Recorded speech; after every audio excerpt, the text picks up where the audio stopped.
Good evening, and welcome along to another big show here on NVTV. Hope we find you well this evening.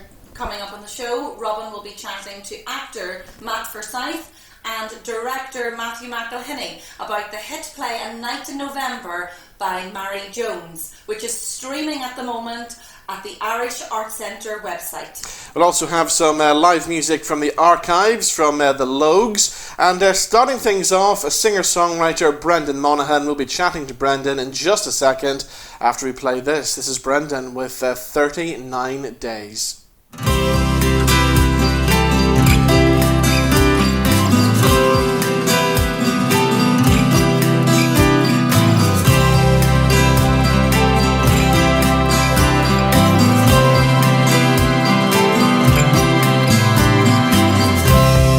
39 days, you're trying to mend your ways.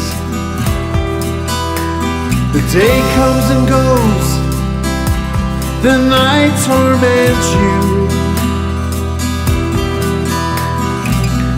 It's hard, sometimes you feel like crying, and there's a long way to go. Do you think you can make it? A long way to go on your own.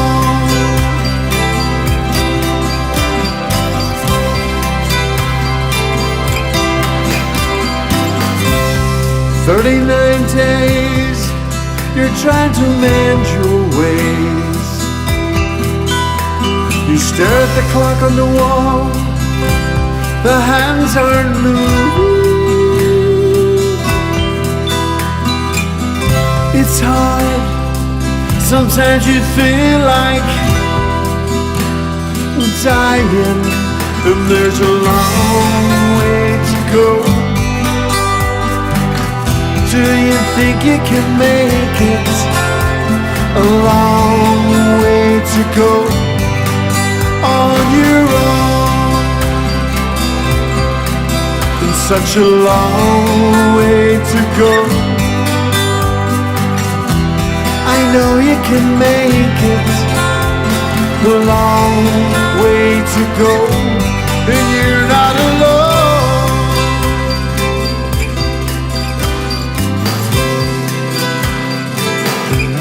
Yeah, yeah, yeah.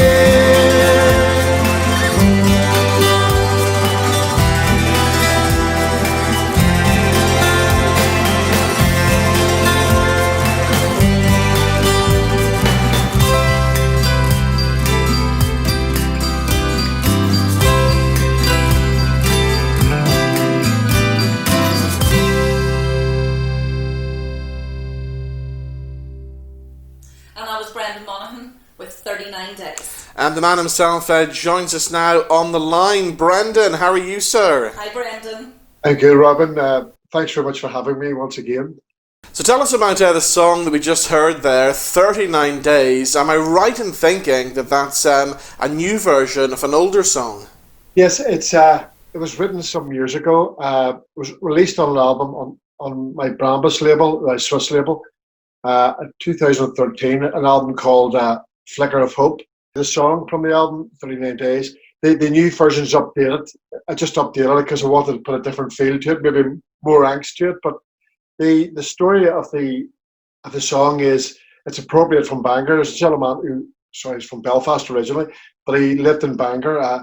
I'll not mention his name, but he had an addiction with alcohol, and I met him in Belfast one night at a gig, and he told me he'd been off the drink for 39 days. So the wee light switched on my head. I'm like, oh, right.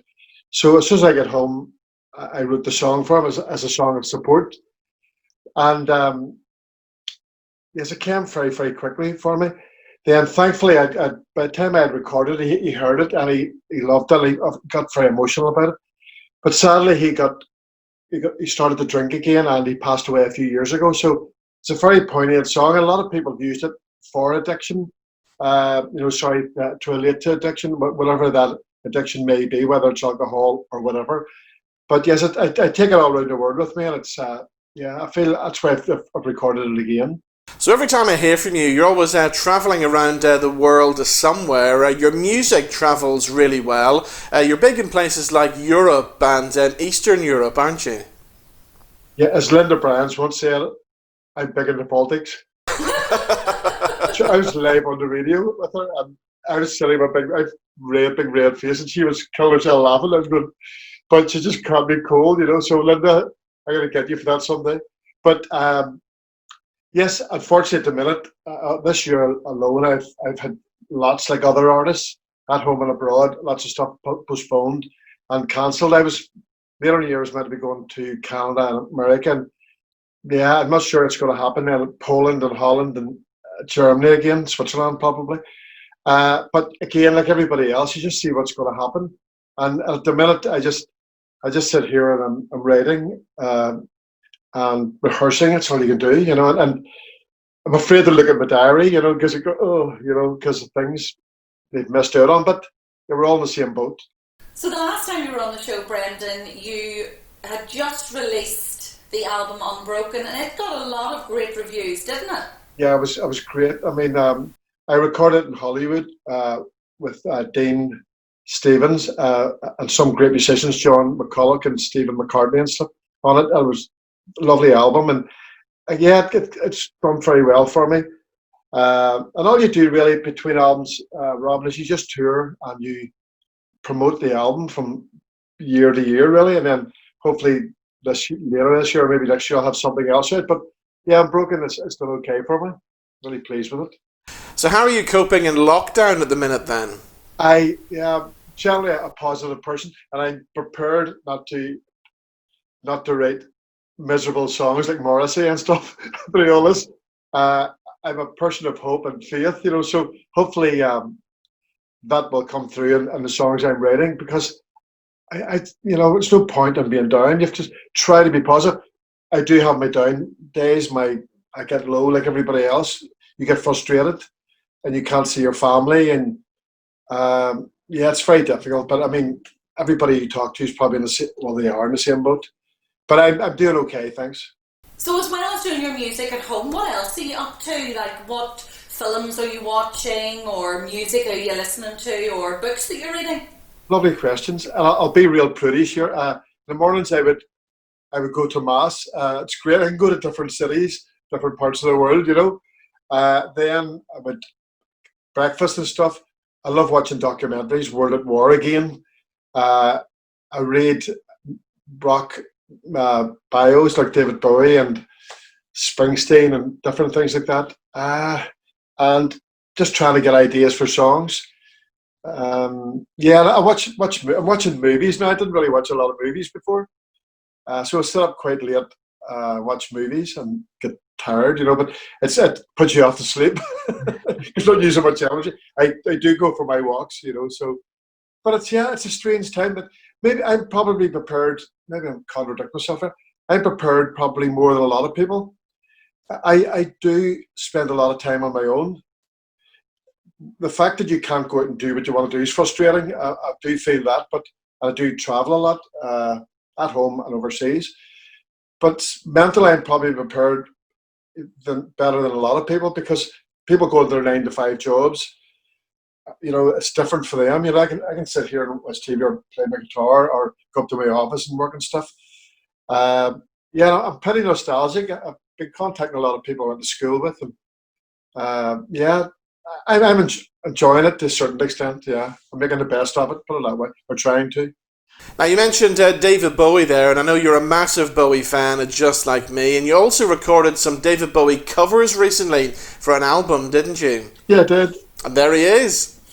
Yes, that was part of a project. It is part of a project for a Scottish organisation to raise money for cancer in Scotland. I recorded God Knows I'm Good and Janine. The two songs that maybe aren't well known. I just wanted to do something from the Space Oddity album. And again, got great feedback from them. I never thought someday that I would be doing a Bowie song or two Bowie songs. And I recorded the vocals at Belfast, and the music was recorded in Scotland. So it was really nice to do that. And I just felt, you know, I never thought I would do a Bowie song because they're quite difficult to do, and they probably don't suit maybe what I'm doing. But that Space Oddity album is quite acoustic, you know. I remember buying that one 1976 when I was going to see Bowie for my first time and going to London, Empire Pool Wembley. It's the station to station tour. Oh, it's amazing, you know. But we've been holding back a little bit over the years because growing up, I went through different stages of my musical career, and probably the last lot of years it's been more folky country stuff I'm doing with a pop feel through it. But it's only in recent years I've started to tell people that I actually like David Bowie, you know. I sort of kept that's my little private thing, you know, and yes, why not? It's all good music, you know, and it's a big part of my growing up. So secretly, would you love to get on stage with a big rock band behind you and just go for it? Yeah, I would, because growing up, I had bands in the past, some great bands, great players behind me. And I've had to push you for a favourite David Bowie song. What would it be? Oh, no. Oh, God. Lady Grinning Soul from the Aladdin Sane album. I'm going to go more. Prettiest Star and Driving Saturday. Driving Saturday was, yeah, it was a strange time in my life. That was a very emotional time. My mother died quite young, and she died just as Sorrow was released in 1973. I was very young at the time, and so I remember she used to keep me going a bit, Bowie, because it was so outrageous, you know. She was a Donegal woman, you know. But yeah, probably Lady Grinning Soul, Driving Saturday, probably, you know. I'm gonna go on all day now. Well, we could, but we're out of time. Brendan, we've got another one of your songs standing by from the Big Show archives. And this is I Look to You. So what's the story behind this one? I was actually sitting here writing that, like a lot of my songs, and I was really early in the morning, and I could hear the seagulls around Bangor, and I linked that in with a lot of my travels. You know, you're traveling maybe even in America, different places, and you see a lot of stuff that maybe would scare you a little bit. You know, see people maybe drug addicts and people sleeping on the street, and God help them. And that's probably more of a hard-hitting song by my standards. So again, the faith thing comes in, or whatever you believe in comes in. You know, when you're down and out, I look to you, whoever that may be. Maybe another person, that might be a greater power. But that's basically where that came from. Sitting in Bangor again, you know, where a lot of my songs. I know I get my ideas traveling, but it sort of comes together in here, you know. So let's hear the song now. Brendan, thank you so much for joining us. Again to you and Pauline for looking after me. I'll look after yourself and stay safe, everyone. Thank you.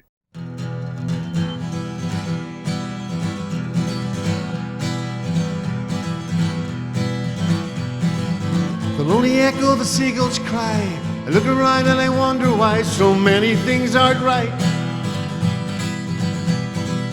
Tears are falling down a drunk man's face. What has happened to the human race as I gaze up to the sky? Ooh, I needed you tonight. Will you help make everything alright? Let the lie roll off your tongue. You don't care about anyone while those around still bleed. All alone in a nameless town, no one looks for heads or down. There's nothing left to say. Ooh, I needed you tonight. Will you help make everything alright?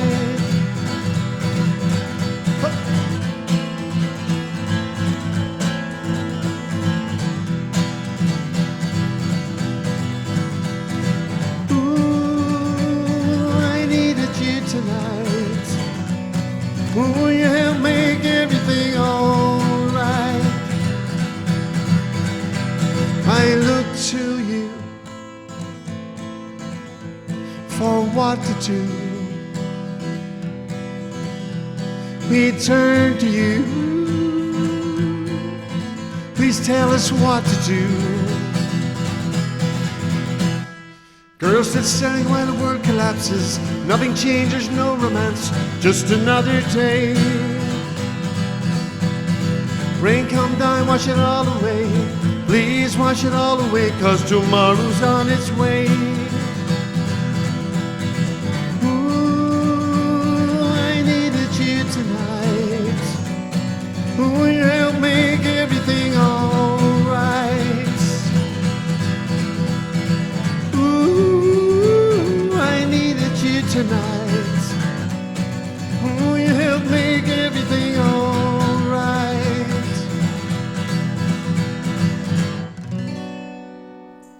And that was I Look to You by Brendan Monaghan. And we'll have some more music from the archives with the Logues later on in the show. In the meantime, let's talk TV. And something that's currently streaming digitally now is Watchmen, and this also arrives on DVD and Blu-ray from the 1st of June. So set in an alternate history where masked vigilantes are treated as outlaws, this epic series embraces the nostalgia of the original groundbreaking graphic novel of the same name, while attempting to break new ground of its own. Regina King from HBO's The Leftovers leads the cast as Angela Abar, who wears two masks, one as a lead detective in the Tulsa police force and another as the wife and mother of three. And the cast of this also includes Jeremy Irons, Don Johnson, Gene Smart, Tim Blake Nelson, Louis Gossett Jr. and lots more. So let's have a clip now from The Watchmen. The time is near. We convinced ourselves that they were gone, but they were just hibernating. Are we safe, Angela?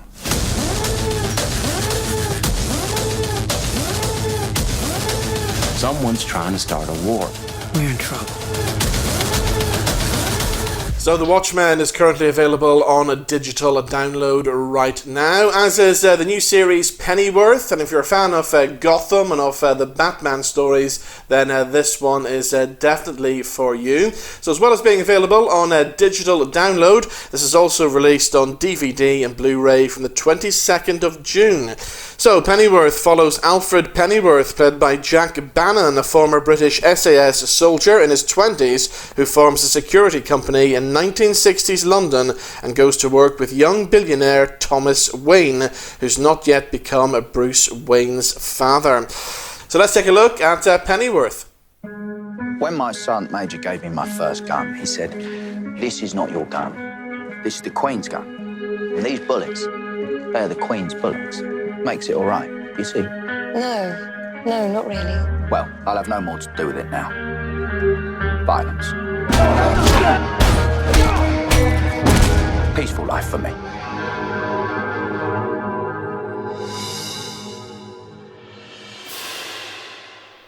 So let's talk now about the hit Mary Jones play, A Night in November. It's hard to believe that it's just over a year since actor Matt Forsyth and director Matthew McElhenney joined us in the Big Show studio to tell us all about their production. Definitely one of the theatre highlights last year, wasn't it? It was the most amazing piece of theatre that I've seen since I came back from London, Robin. I mean, it was just incredible. Matt Forsyth was amazing. So do watch this because he is versatile, he is natural, he is so real. The different characters that he portrays in the play is incredible. So huge congratulations to the direction from Matthew McElhenney, because it was just amazing, and of course he cast Matt Forsyth in it, so what a great choice, Robin. Now, Matt should have been in New York recently performing A Night in November, obviously due to the COVID-19 situation. That was called off, but the Irish Arts Centre are currently streaming A Night in November, which Matt recorded in his very own dining room. So here's what happened when I caught up with actor Matt Forsyth and director Matthew McElhenney earlier this week. Good morning, Box D. How are we today? Dead on, Kenneth. And what do we have today, Box D? Fresh claims, Kenneth. Fresh claims. I love fresh claims. Love it, love it, love it. Next. Yes, so if you just fill there and sign there.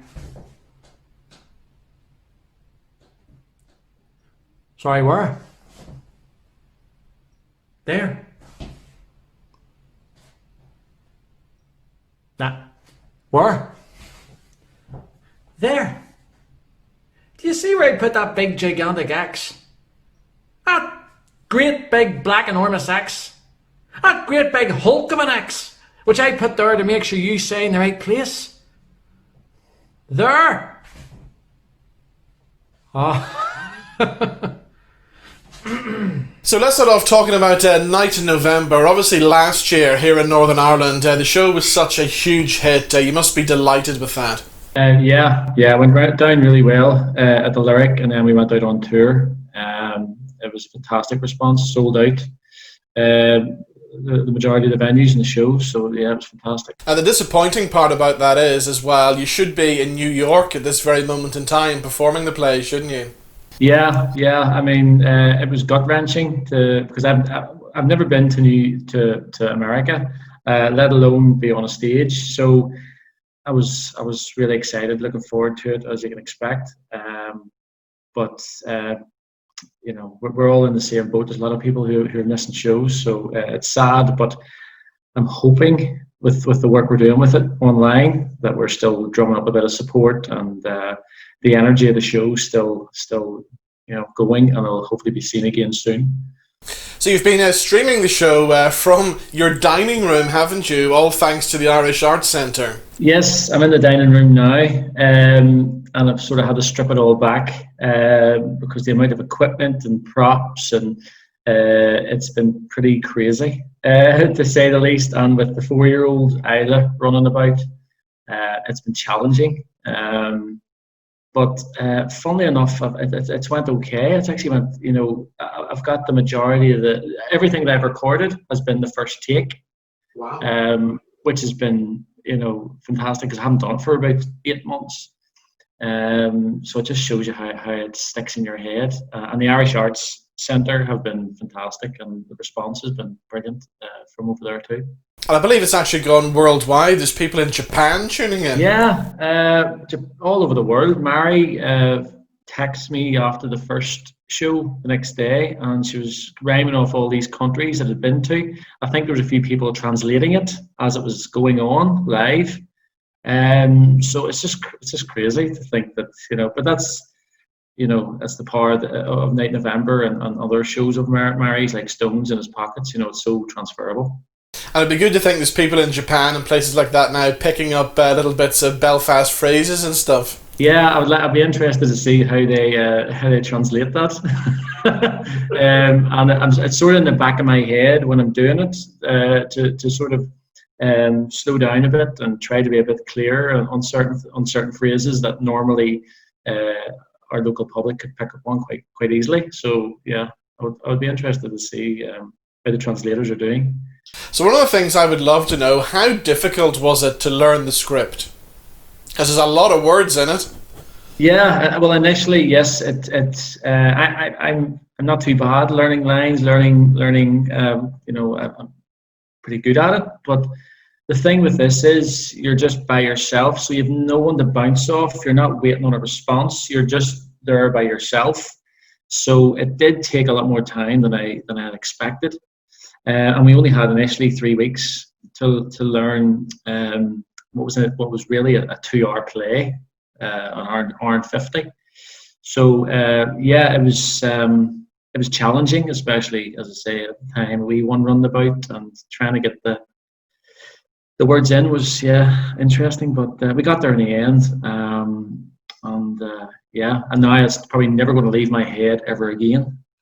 I said nothing. Because there are thousands of Deborahs married to thousands of Kenneths. And I hadn't the balls to be the Kenneth who took on the Deborah. And how could I blame her? How could I when I didn't even know what I believed myself anymore? I only knew something was happening to me, but well, I didn't know how to face it. I mean, how can I look back at my whole life in one night? It's impossible. So, I decided to have a glass of wine with my wife and forget about that awful night in November.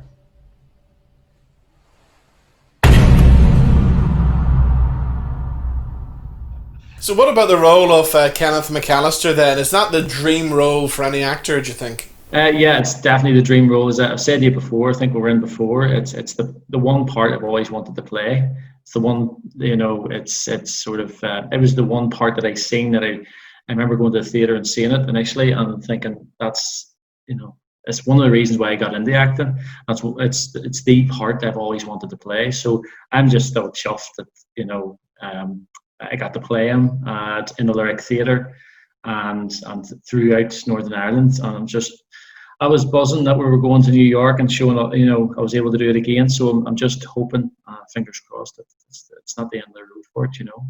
And because it's such an iconic character, such an iconic play, were you nervous about doing it in the beginning? Very nervous. Yeah, very nervous. But it, you know, because so many people have brought so many different things to Kenneth Norman McAllister, and I just had to focus on my journey with Kenneth, and I think we all have, all the different actors who have played Kenneth have brought different things to the plate, but yeah, it's still challenging because there's a lot of people who are quite close to this and who sort of take a bit of ownership of it. The people who have seen it, especially when Dan did it originally. So yeah, you just want to do the play justice, and hopefully the director and Matthew and Mary are happy and the audiences enjoy it. The years of accepting that he must put up with my pathetic bigotry. The years of knowing that because he's a Catholic, and out of work Catholic, that he must accept being treated like nothing, of no worth. I looked into his eyes and I had to get up, walk away. Excuse me, sir. I'll get someone else to take over. I'm really sorry. I stood in the middle of my office. I watched myself working here for 15 years. 15 years of never looking in the eyes of anybody. Thousands of faceless people. No eyes, no souls, no feelings. Years of bitterness, pettiness, humiliation just to make me, Kenneth Norman McAllister, somebody. Oh, my head was spinning. I wanted to scream. I wanted to jump up on the counter with 1,000 gyros and throw them at people. Here, take the money, go and spend it whatever you want. It doesn't matter. Horses, bingo, drink, just go and have a good time on me. So apart from jumping around your living room doing A Night in November, what else has lockdown been like for you? I've been doing loads of others. Because Michelle, my wife, who she's still working, she works for the Ulster Orchestra, so she's still working. So I'm doing a lot of the homeschooling, which is interesting because you're having to be, the playmate, you're having to be the teacher, and you're having to be the parent. So my head's all over the place. And in and around all that, I've been making wacky videos, mostly taking the mick out of my wife on Facebook. And then I'm doing a bit of voiceover, some audiobook stuff as well. So, and another play that I did last year, Dog Day LA Afternoon. I loved it. I came to see it. I loved it, yeah. Yeah. So we're doing some sort of lockdown audio recordings, me and Matthew, that have been getting good feedback, and they're fun as well, you know. So it's been a mixed bag. There's been plenty going on, and very little rest, you know. So I've been kept busy. Great stuff. Matt, as always, good to talk to you. Thank you so much for doing this, and let's hope we can get you to New York sometime very soon. Yeah, let's hope so. That would be fantastic, and that's hopefully what, you know, we're hoping for, you know. Kenneth, look at this. It says, congratulations on your success. And inside the card it says, to Kenneth, well done, Pauline and Stuart. And look, she even drew a wee golfer on the bottom. That was nice of them, wasn't it? Probably golden though, but still. It was thoughtful, wasn't it? I looked at my wife. I looked at her and I thought, I don't love you anymore. So, Matthew, since we're all still stuck in lockdown, how's lockdown been treating you? What have you been getting up to? Managed to stay pretty busy, Robin. All things considered, the IAC commissioned us to do this, to keep this going, so that's taken up a lot of time. I've got myself, as you can probably hear, a pretty decent microphone, so I've been able to do some home recording as well. So I've got a duvet set up behind the computer to help me kind of do things for different broadcasts and things like that. Stephen Large has kept writing the DLA skits, so we've been putting out like a couple of those and just trying to stay busy, really. And pretty successfully so far, anyway. Let's talk about Night in November. And the great thing about the online thing, it is going worldwide now. I believe there's people in Japan and places like that tuning in. Yeah, all over. Well, actually, my wee brother's in Japan. I think he tuned in from there. And we've people from all over America. With people from, you know, Alabama, Wisconsin. We have a guy who's actually translating it into Farsi in Iran. So he tuned in from Iran. So the theatre itself, they're revamping it. But the theatre we would have been going to, I think, is only a 90-seater. The first instalment went out to 6,000 people live, which was, you know, would have filled it many, many times over. So that was great. So you must as well be delighted with how the play went in Northern Ireland last year with the lyric and on tour as well. Yeah, I was over the moon. Yeah, it was. I had quite high expectations for it, but we knew it was going to be a challenge because it's a controversial play, and bringing it back anytime, it always has to be done sensitively, and you need to find an actor who can deliver it. And we find that in Matt. And it was the response it got here was phenomenal. It was great. People thought it was very apt as well, and they didn't feel it was dated in any way. And it actually was, because the themes in it are kind of universal. So yeah, it was a great response in Belfast and the lyric, and then when I went out further afield, people really seemed to just love it, which is great. And what was it like? Because obviously you were keeping it in the family. Was your mum always on standby to give you advice? Was your dad always there giving you advice as well during the whole directing process? No, actually, they were away for the whole period. I was working on it. They were away in Greece, and so it was kind of very much left up to my own devices when it came to it, you know. And so, but there's a certain amount of trust there, you know. She would trust me that I know what I'm doing with the material, and.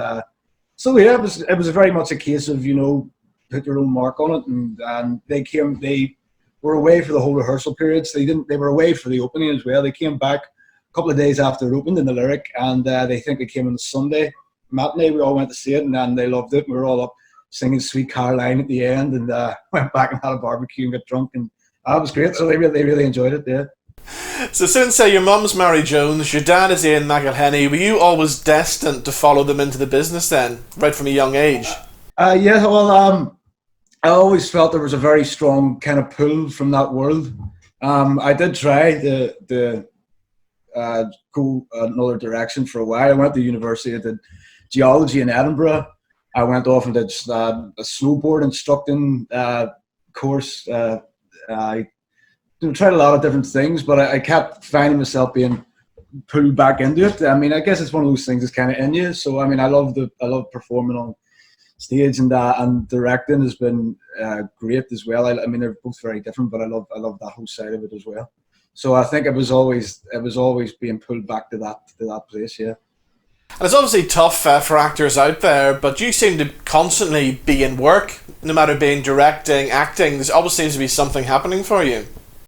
Yes, I guess I'm fortunate in many ways. I mean, if it hadn't been for the Irish Arts Centre to go ahead and commission this, then I would be in the same boat as, you know, as a lot of others. But what is great about being given this opportunity is that actually it's been a learning curve for me, because I've had to edit everything myself, so all the footage. So become a video editor now. I've been sitting, getting square eyes looking at the screen. So yeah, it's been a challenge, but I mean, it's also it's new territory for me as well. Well, Matthew, thank you for joining us, and it's great to see that A Night in November is getting a worldwide audience now. Something good has come out of the whole COVID-19 situation. Yeah, no, it has. It's been very fortunate for us, and we're glad to get it out there to a worldwide audience now, which is fantastic. I've driven from Jerry's to East Belfast, the street where I lived with my mother and father until they could escape the smell of poverty and people like themselves, striving for the day when they could move to a place and close their door on it all, saving for the day when they could buy Venetian blinds so no one could look in on their lives ever again. Oh aye, they could judge their old neighbours from behind the Venetians. They could judge Jerry and his kind from the secrecy of the blind. Bikes and scooters strewn over the lawn meant slovenliness. Piles and piles of jumbled up books meant no pride or dignity in their lives. A wife that said cook your own tea meant no self-respect. And I believed it. And there you go, that was Matt in his own dining room playing all those characters. And I felt it even more personal, Robin. I just thought it was absolutely incredible. So do watch it if you get a chance. Yep, check it out on the Irish Arts Centre website. Right, to finish off the show, let's have some more live music from the Big Show archives. And this time a fantastic band from Northern Ireland. They're called the Logues. And this is a song called Don't Love You At All. See you next time. Bye-bye. Bye. I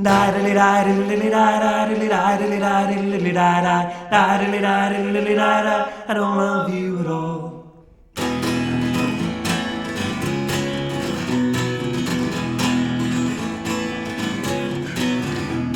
When we first met, I asked to dance. Almost thought I'd take a chance. Now I'd rather swim to France. I don't love you at all. You sicken everyone you meet. You run me like a dog in heat. All I can smell are crusty feet. I don't love you at all.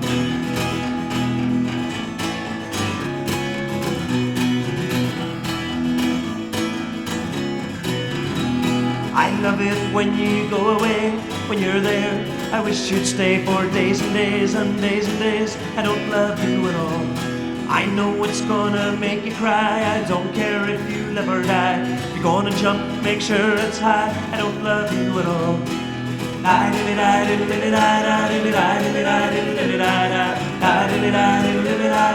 don't love you at all. I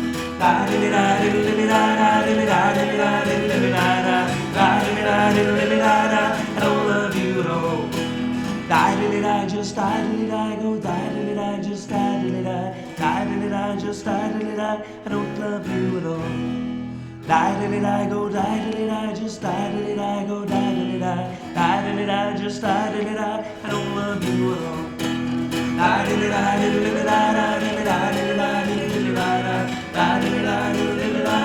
don't love you at all.